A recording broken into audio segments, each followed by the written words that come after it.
In a small coastal village nestled between the towering cliffs and the roaring sea, there lived a group of people who depended on the bountiful waters for their livelihood. The river that ran through the village was their lifeline, providing them with fresh fish and clean water for their crops.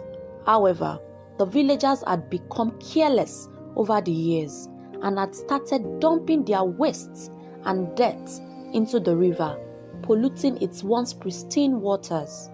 The sea goddess, who watched over the village from her watery domain, grew angry at the disrespect shown to her beloved river. She knew that she had to teach the villagers a lesson to make them understand the consequences of their actions, and so she decided to curse the village. One foggy morning, as the villagers woke up to go about their daily routines, they found themselves unable to move. It was as if an invisible force was holding them in place, preventing them from going about their normal chores. Panic spread through the village like wildfire, and the villagers soon realized that they were under the sea goddess's curse. As they trembled in fear, a shimmering figure rose from the waters of the river. It was the sea goddess herself, her eyes flashing with anger and determination. She spoke in a voice that boomed like thunder, echoing through the village. "You have desecrated my river with your filth and waste," she thundered. "For your sins, you shall pay a heavy price. From now on, before any woman in this village can bear a child, her husband must first lay with the mermaid twins who dwell in the depths of the sea. Only then can your wives conceive. This curse shall plague the land for generations," the sea goddess added. The villagers were horrified by the sea goddess's pronouncements. They knew the mermaid twins she spoke of. They were known as Omishewa and Omilewa. The mermaid twins were said to be the daughters of the sea goddess herself. With their long flowing hair and shimmering tails, they were the most beautiful creatures the villagers had ever laid eyes on.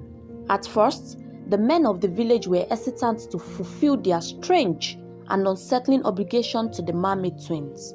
But as seasons passed and their wives grew desperate to bear children, the men had no choice but to succumb to the whims of Omilewa and Omishewa. The mermaid twins took full advantage of their power, demanding and receiving visits from the men on a regular basis. Their songs were said to be enchanting, capable of luring even the strongest of men to their watery domain. The men of the village found themselves drawn to the twins, unable to resist their siren call, and every day the men of Bankesa would line up at the water's edge, awaiting their turn to spend a night with the mermaid twins. As the curse continued to plague the village, the men reluctantly approached the mermaid twins, their hearts heavy with guilt and shame. The twins, with their hauntingly beautiful faces and seductive voices, beckoned the men to the edge of the ocean, where they lay on the rocks, waiting for the inevitable. The men closed their eyes and tried to pretend they were somewhere else as the mermaid twins lured them into their embrace. The air filled with a salty, intoxicating scent, and the men felt the cool touch of the twin scales against their skin. They could hear the soft whispers of the mermaids' voices, promising pleasure and ecstasy beyond their wildest dreams. But as the men succumbed to the mermaid's seduction, a sense of dread washed over them. They knew that their wives would soon be with child, and that they would have to live with the guilt of betraying their loved ones for the rest of their days. For some of the men, the ritual was a source of great excitement and anticipation. They viewed it as a privilege, a rite of passage that would ensure the continuation of their bloodline. But for others, the idea of sleeping with another woman, even a mythical one, before their wives could conceive, was a source of great anxiety and guilt. One such man was Alabi, a young fisherman who had recently married his childhood sweetheart Morenike, they had been trying for a baby for months, but so far their efforts had been in vain. For the newlywed couple, Alabi and Morenike, this tradition was a nightmare. 3 years into their marriage, and Morenike still couldn't conceive. Every month, when she got her period, she would cry and pray for a miracle. But it seemed that the Mermaid twins were not pleased with her husband, as he had not yet slept with them. Despite the pressure from the villagers, Alabi stood his ground and refused to sleep with the Mermaid twins. The villagers were outraged and accused Alabi of bringing a curse upon the entire village. They demanded that he fulfill his duty as a husband and sleep with the Mermaid twins, but Alabi stood firm in his decision. Morenike, on the other hand, was worried and feared that she would never be able to bear a child if her husband did not follow the tradition. This made Alabi feel powerless and conflicted. He loved his wife dearly and didn't want to betray her by sleeping with the mermaids. But he also wanted to fulfill his duty and give his wife the gift of motherhood. Alabi knew that the time was fast approaching for him to fulfill his duty to the village, but the thought of betraying Morenike just filled him with so much dread and guilt. As the years went by, Alabi watched as his friends and neighbors all had children of their own, while he and his wife remained childless. They had tried every remedy and prayer they could think of to conceive a child, but nothing had worked, and their home remained empty and quiet, haunted by the ghost of a child that never was. Alabi found himself unable to sleep, tormented by the visions of his wife's tears and disappointment. He knew that he had to find a way to fulfill his obligations to the village without betraying the woman he loved. One night, as the full moon shone brightly in the sky, Alabi decided to sneak out of his house and head to the river where the Mermaid twins were said to dwell. As he stood gazing out at the swirling waters below, he heard a soft, melodious voice behind him. "Are you here to seek our favor, young man?" Omilewa, one of the Mermaid twins, asked, a voice like a siren song. Alabi turned to see the two Mermaid twins floating before him, their tails shimmering in the moonlight. "I am," he replied, his voice trembling, "but I cannot bring myself to betray my wife. Is there no other way for me to fulfill my duty to the village?" Alabi asked. The Mermaid twins exchanged a knowing glance before turning back to Alabi with a smile. The twins started singing with their sultry voices, knowing fully well that no man can resist their enchanting voice. Alabi was fully intoxicated, and before he knew it, they made passionate love under the moonlight. Alabi felt a sense of guilt, but also a strange sense of fulfillment. To his amazement, the following month, his wife, Morenike, fell pregnant. The villagers rejoiced, and Alabi and Morenike became parents to a healthy baby boy. It seemed like the Mermaid twins had finally blessed their union. Omilewa and Omishewa reveled in the attention and adoration of the men, using their seductive charms to ensnare them in their web of desires. And as the year passed, the Mermaid twins grew bolder in their demands and insisted on sleeping with the men more than once in order for their wives to finally conceive, causing turmoil and unrest amongst the villagers. The villagers whispered and gossiped about the unnatural arrangements, but the fear of the curse kept them compliant.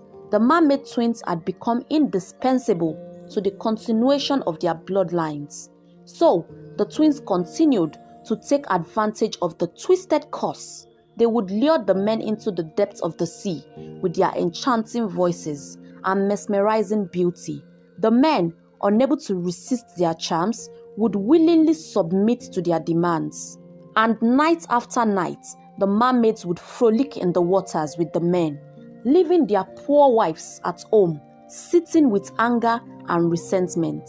One day, the wives gathered together and decided that they had had enough. They went to the elders of the village and begged them to intercede on their behalf. They pleaded with them to speak to the Mermaid twins and asked them to lift the curse that had been placed on the village. The elders were hesitant at first. They knew the power of the sea goddess and they feared the consequences of angering her. But they also saw the pain and suffering of the women in the village and knew that something had to be done. So, on a moonlit night, the elders made their way to the shore where the Mermaid twins were known to appear. They called out to them, their voices carrying over the crashing waves. The Mermaid twins emerged from the depths, their tails glistening in the moonlight. "Why have you come to us, elders of the land?" they asked in unison, their voices like a siren song. The elders explained the plight of the women in the village, how the curse had brought them nothing but sorrow and shame. They begged the Mermaid twins to have mercy on them and lift the curse that had been placed on the village. However, the mermaids were unwilling to listen to the pleas of the elders or the women of the village. They claimed that the curse was their mother's will and that they were bound to uphold it no matter the cost. The villagers were disheartened by the response of the Mermaid twins, realizing that breaking the curse would not be an easy task. Despite their efforts, the elders were unable to sway the mermaids from their curse, leaving the village in a state of despair and hopelessness. The wives of the village were not blind to the plight of their husbands, and their anger began to simmer even more as they watched their beloved spouses become entangled with the Mermaid twins. They knew that the curse was unjust, that the mermaids were using their beauty and power to manipulate the men for their own pleasure. The wives of the village got angrier day by day at the Mermaid twins. They felt betrayed by their husbands, who were forced to succumb to the curse in order to conceive a child. Determined to put an end to the curse and rid themselves of the mermaids, the wives banded together and sought out the help of a powerful sorceress who lived deep in the forest. The sorceress, a mysterious and ancient woman with piercing green eyes, listened to their plight with a knowing smile and devised a plan to lift the curse. She explained that in order to break the curse, the wives would have to undergo a powerful ritual that would fortify them against the wiles of the Mermaid twins. Without hesitation, the wives agreed to do whatever it took to end this suffering. She instructed the wives to sleep in coffins for 7 days and 7 nights to symbolize their rebirth and transformation. The women were hesitant at first, but they knew that this was their only chance to break free from the curse that had plagued their village for generations. And so, the sorceress led them to a hidden glade where 6 ornate coffins lay waiting. The wives were instructed to climb inside the coffins and sleep there for 7 days and 7 nights. As the wives lay in their coffins, they felt a strange sense of power coursing through their veins. They could feel their bodies transforming and strengthening, ready to face whatever challenges lay ahead. As the days passed, the village buzzed with gossip and speculations about the strange rituals the wives were undergoing. Some whispered of dark magic and sacrifice, while others feared for the safety of their beloved wives. But the wives remained resolute, trusting in the sorceress and her ancient powers to guide them through the darkness. Finally, on the 7th night, the wives emerged from their coffins, their eyes gleaming with newfound strength and determination. They were renewed and fortified by the sorceress's magic. They were no longer the meek and subdued women they once were. They were warriors, ready to face whatever challenges lay before them. Armed with newfound strength and determination, the wives set out to confront the Mermaid twins. Omilewa and Omishewa were lounging on the rocks by the sea, their tails shimmering in the sunlight as they basked in their own beauty. The wives approached them, their eyes filled with determination and fire. "We have come to put an end to this curse," one of the wives declared, her voice strong and unwavering. "We will no longer be subjected to your whims and demands. It is time for you to pay for the suffering you have caused our village." The mermaid twins laughed, their voices like tinkling bells as they dismissed the wife's threats. "You think you can defeat us?" Omishewa taunted, her eyes flashing with arrogance. "We are immortal beings of the sea. You are nothing but mere mortals." But the wives were not intimidated. They stood their ground, each one drawing upon the power and strength that the sorceress had bestowed upon them. With a collective cry, they lunged at the mermaid twins, determined to strip them of their tails and their mermaid nature. A fierce battle ensued, the sound of clashing waves and ringing voices filling the air. The mermaid twins fought with all their might, but the wives were relentless in their pursuit of justice. With each blow, they pushed the mermaid closer and closer to defeat. The wives fought tooth and nail against the mermaid twins. Omishewa and Omilewa, accustomed to getting their way, were taken aback by the sudden resistance of the adversaries. But the wives fought with a ferocity that surprised even themselves, refusing to back down. Finally, with a burst of energy and determination, the wives succeeded in stripping Omilewa and Omishewa of their tails. The mermaid twins let out a cry of anguish and despair as they felt their powers slipping away, leaving them vulnerable and weak. As the last rays of the sunlight faded from the sky, the twins transformed into mere mortals, their once beautiful tails replaced by 2 pairs of human legs. The wives stood triumphantly over them, rejoicing, their faces filled with satisfaction and pride. But they rejoiced too soon, because, unknowing to the wives, the sea goddess, who placed the curse on the villagers decades ago, watched with anger as the wives defeated her mermaid twin daughters, Omilewa and Omishewa. The goddess, with her flowing sea green hair and eyes that sparkled like the ocean, emerged from the depths of the sea and confronted the wives. She demanded that they pay for what they had done to her precious daughters. The wives, fearful but determined, used all their magical powers to fight back against the sea goddess. But the goddess was too powerful. With a wave of her hand, she caused a massive wave to crash against the shore, threatening to engulf the village and all who lived there. The wives knew they were no match for her wrath. Just as all hope seemed lost, a mysterious figure appeared on the horizon. It was the powerful sorceress that had fortified the wives with magical powers. The sorceress, with her long cloak and eyes that glowed with an otherworldly light, joined forces with the wives, and together they unleashed a barrage of spells and incantations, the air crackling with magic as they battled the sea goddess and her destructive forces. The sky darkened as lightning flashed and thunder rumbled, the very earth shaking beneath their feet. The sea goddess, furious at being challenged by mere mortals, fought back with all her might, but the wives and the sorceress were determined. In an epic showdown, the wives and the sorceress combined their powers together to create a barrier of light that surrounded the sea goddess, trapping her in the cage of energy. And with a cry of rage and defeat, the goddess vanished, carrying Omishewa and Omilewa, her mermaid twins, with her to avoid being destroyed by the wives and the sorceress.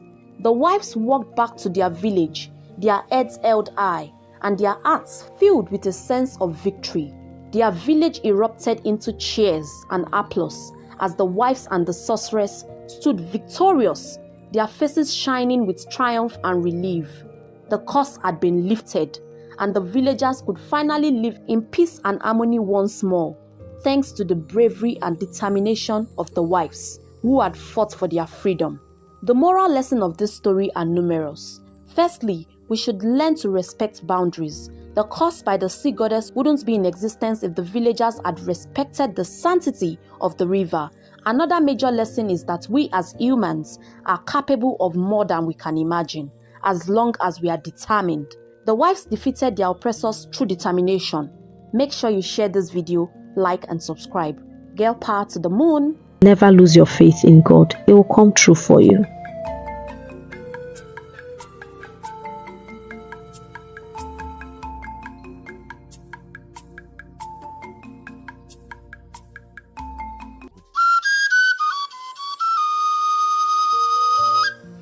So they pulled slowly and softly.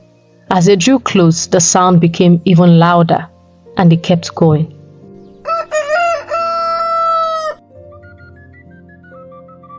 Opupu was a very beautiful riverine village, where the majority of its inhabitants were fishermen and women, while others were petty farmers.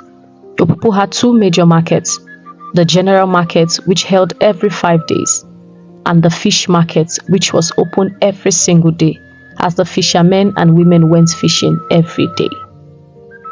Opupu was the major supplier of fish around our environs. The fishes from Opupu were exported to the city for bigger sales and better pay. It was indeed the best and the most lucrative business in Opupu village. In Opupu, there lived two brothers who were fishermen, Otu the eldest and Abe the youngest. Otu was married with 2 kids, while Abe was engaged to a beautiful girl named Labi, a beautiful and a kind woman from Opupu village. Otu and his brother Abe were the highest suppliers of fish in Opupu because of their fishing skills, as they fearlessly went to the deepest parts of the ocean to fish. They could navigate treacherous waters and bring back a bountiful catch each day.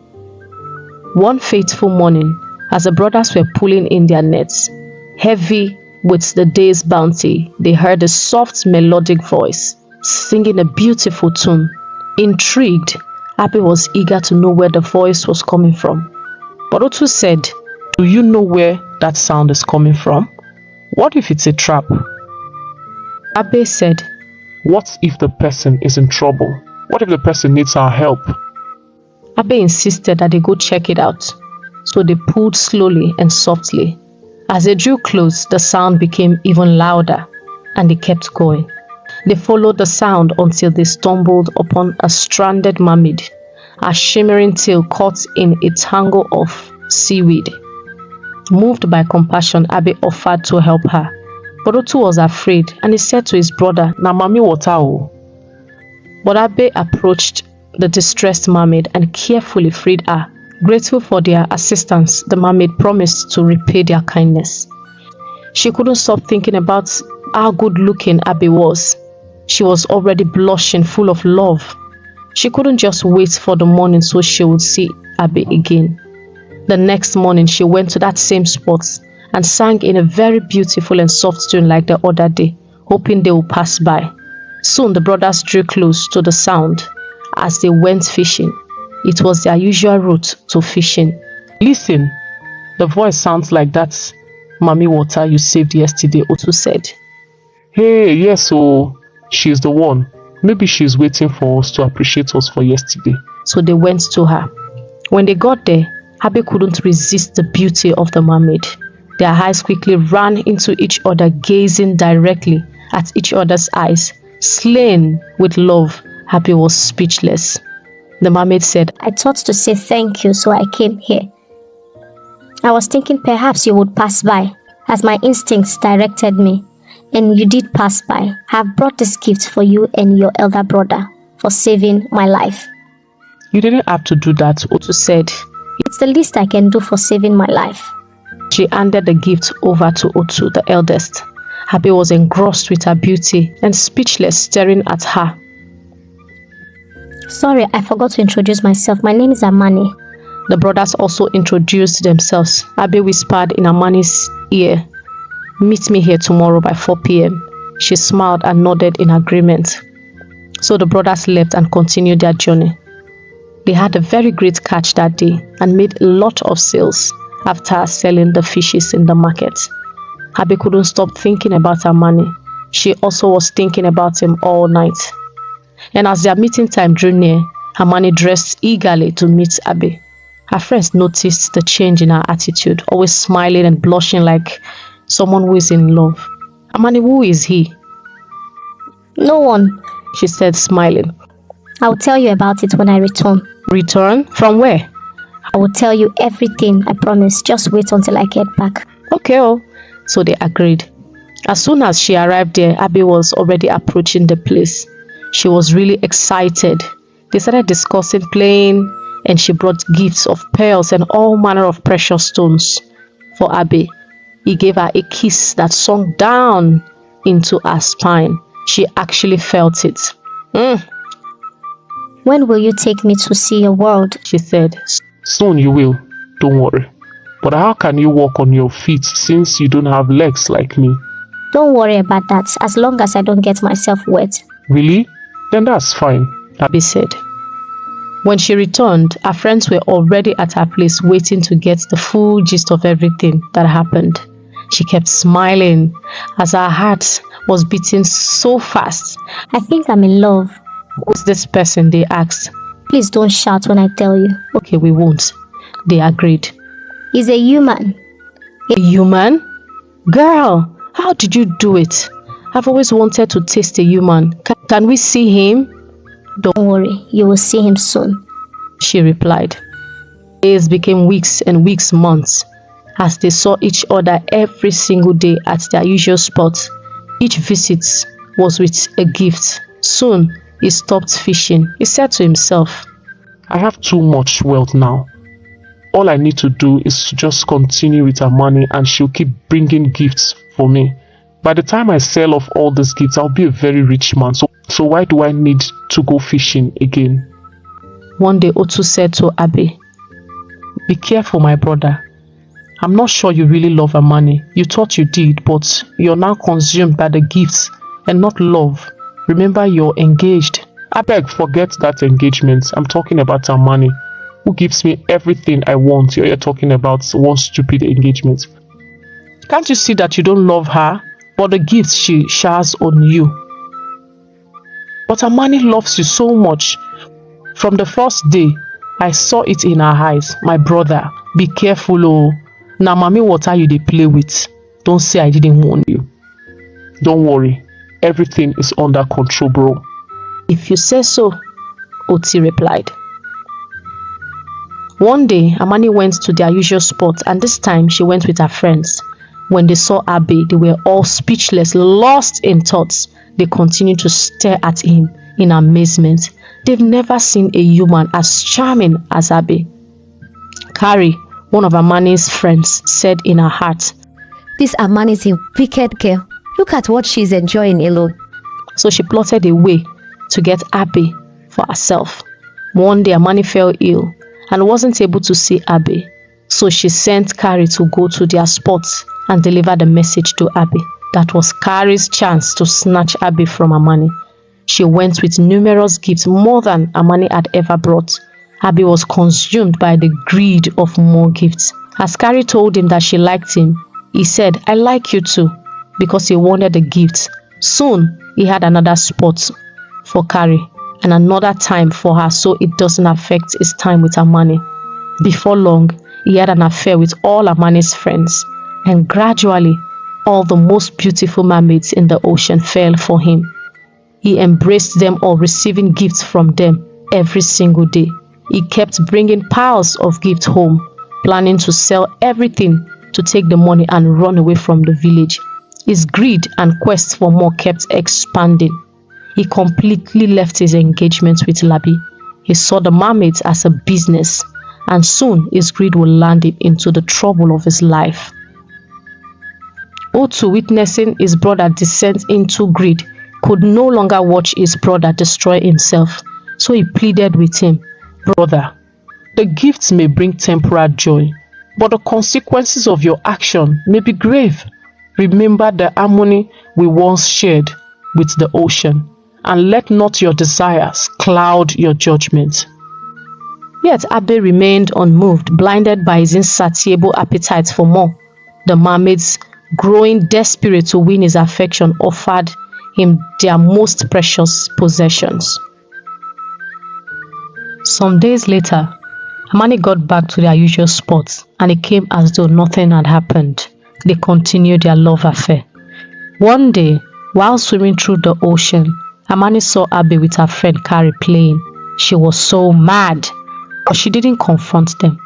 When Carrie returned, she asked her, What are you doing with my man? You're so wicked, Amani. How can you have such a handsome human all to yourself? I like him too. And you're not going to be the only one sailing this ship. Amani was so angry. She called all her friends. How many of you are seeing my man? They all admitted, I like him too. I'm having an affair with him. And she discovered that all her friends were having an affair with Abe. So the battle to be chosen began. They kept showering gifts on him, and he never stopped taking. He kept receiving. The battle struck in the ocean as the mermaids would fight themselves. The once peaceful mermaids became quarrelsome as they would fight each other because of Abe. Soon the news got to the queen and the ruler of the ocean, and she summoned all the mermaids involved with Abe. They all gathered round her as she began to question them one after the other. Amani said, My queen, I met him first. Then I introduced him to my friends, and they took him from me. I thought they were my friends. Amani, I have always known that you have a very big heart. You trust too much, and that's your problem. Sometimes you let your results speak, not you telling people about your process. They'll follow the process and get the result before you. Never share your personal affairs with your friends. You've learned the hard way. But I still love him. That's the problem with you, Amani. Does he love you the same? Now listen, all of you. I have always told you to stay away from these humans, that they will destroy you, but you refuse to listen. Though I have come across some really good ones, but the majority of them are evil. You're all sisters and daughters of the ocean. How dare you fight yourselves because of a mere mortal? How disappointing. Now listen, the man you're fighting and dying to get doesn't love any of you. I'm sure he loves me, Amani said. But the queen continued. Did before greed crawled into his heart and overshadowed his sense of reasoning. All he wants is to get gifts from you. Can't you see? Sell them and be wealthy. And then leave all of you by traveling out of the village. They didn't believe. The queen then brought out a bowl and played before them his conversations with his brother. They saw how the brother warned him his plans to make more money from them by receiving gifts, and most of all, the engagement with Labi. They were so furious and decided he must pay for playing with all of them. All the women he had an affair with sought to destroy the entire village. They will never get a single fish from the ocean. But the queen said, I will permit you to do whatever you want to do with him, but leave the village out of it. For the sake of the brother who always rebuked and warned him about his actions, let the village go. Deal with the culprit, devour him, do as you please with him. So they decided they would drown him in the ocean and allow him to be eaten by sea beasts. But Amani pleaded with them because she sincerely loved him. She said, He saved my life. I know he did wrong. He is a good man. It's just that he allowed greed to consume him. I would have been dead by now if he didn't risk his own life to save me. Please, my sisters, just for this reason, let him live. So they had compassion on him because of Amani, but they took everything from him and shared them equally amongst themselves. But Amani took a portion and gave them to Otu, Abe's brother. She said to him, You're a good man. You deserve this and more. You've been by your brother. It's just that he refused to listen. He's a good man too, but I don't know why he allowed greed to come into his heart and destroy his soul. They afflicted Abe with an incurable disease, which he struggled with for the rest of his life, and he died as a single man and never had kids because of his greed, and he was never married. The moral of the story is that greed is like a wildfire. It starts gradually, without you even knowing, and before you know it, it spread uncontrollably until it lands you into the trouble of your life. Gehazi in the Bible inherited the curse of leprosy, which affected his entire generation because of greed. Secondly, learn to shut your mouth. Allow your results to speak. When you tell people your process, they will get your results. If Amani had kept quiet, no one would have known about Abby. Perhaps they would have gotten married. She lost the love of her life because she opened her mouth. Shut your mouth.